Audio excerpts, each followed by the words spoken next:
Don Víctor, muy buen día, un saludo muy especial para usted y para todos los oyentes. ¿Por qué cree usted que el gobierno llegó a esta instancia con una reforma tributaria que desde todo punto de vista iba a producir una alergia colectiva en un pueblo que está tratando de sobrevivir de esta pandemia? ¿Por qué esperó una instancia como esta para presentar este proyecto tan atentatorio?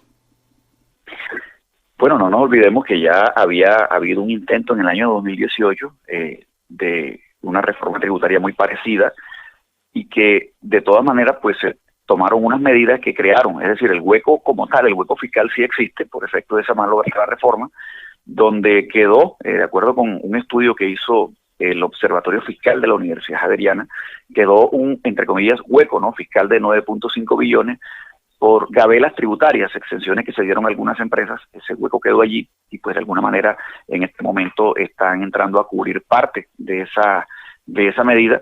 De otro lado, pues ha habido incrementos sin duda en el gasto, mucho de ello relacionado con cuestiones ya de tipo burocrático. La fiscalía, los entes de control especialmente aumentaron demasiado su gasto y han aumentado ese déficit por parte del gobierno.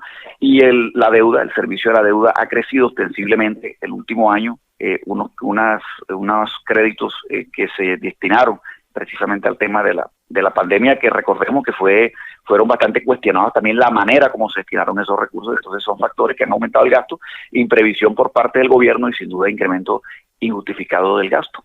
Ahora, doctor Eduardo Torres, ¿usted le quedó clara la decisión del Tribunal de Cundinamarca, que muchos han calificado como muy confusa y donde pues pone de manifiesto el riesgo que corre hoy los marchantes ante la policía? Y viene la pregunta, ¿qué papel, por ejemplo, va a jugar la policía?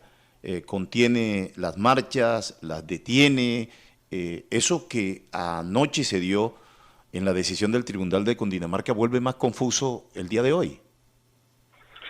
Sí, ya es el contrapeso entre los distintos tipos de derechos frente a una situación como la pandemia, ¿no? Suena igual que la reforma, apresurada, y pues sin duda, yo creo que el principal responsable aquí de que se estén dando las marchas es precisamente el propio gobierno.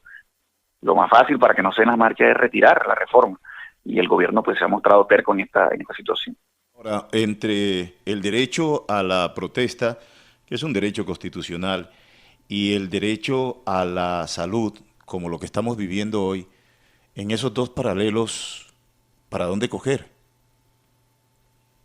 Sí, claro, es un gran reto y sin duda yo creo que esta semana y va a quedar mucho tiempo para hacer los respectivos análisis jurídicos. Cada quien lo hará de su óptica, pero lo que suena es apresurado. O sea, a 24 horas de la protesta, cuando llevamos meses ya en este debate acerca de la reforma tributaria, sin duda, esa decisión jurídica suena con un tinte más de corte politiquero en ese momento, ¿no?, para beneficiar a uno de los sectores inmersos en esta discusión. Mire, nadie, eh, nadie presupuestó que se venía esto de la pandemia. Nadie. Para todos los gobiernos en el mundo entero, esto se convirtió en algo que produjo todo tipo de transformación y cambió todos los planes. Pero el fútbol, donde se ve con mucha practicidad la aplicación de la repentización y de no tanto de la improvisación, pero sí de la repentización, que son pequeños segundos, escasos segundos que quedan en lugares reducidos de espacios para que el jugador en su debido momento saque de la manga lo que no habían visto todavía. Se convierte en un acto de sorpresa, pero también, doctor Eduardo Torres, usted como analista que tiene en su cabeza ese túnel de análisis, sabe perfectamente que son en los momentos más difíciles y más complicados donde se pone a la medición y a prueba la capacidad voluntariosa del hombre para hacer repentizaciones en la búsqueda de soluciones. Si bien es cierto, esta pandemia acabó con muchos programas y con muchas proyecciones, también puso frente a nosotros el gran reto de realmente de qué están hechos nuestros gobernantes. Y lamentablemente están perdiendo el año. Sí, sin duda, hay muchas cosas que no se han debido hacer para no haber llegado a esta situación. Si bien es cierto, el incremento del gasto que se hizo en los entes de control recientemente no es un porcentaje alto del déficit fiscal que hay, del hueco fiscal que tiene en este momento el gobierno. También es cierto que no muestra una buena disposición por parte del gobierno. Las reformas estructurales hay que acometerlas definitivamente. Se le tiene mucho miedo a reformar el gasto del Congreso, que, insisto, no cubren totalmente el hueco, pero muestran la disposición que debe tener un gobierno en una situación como esta.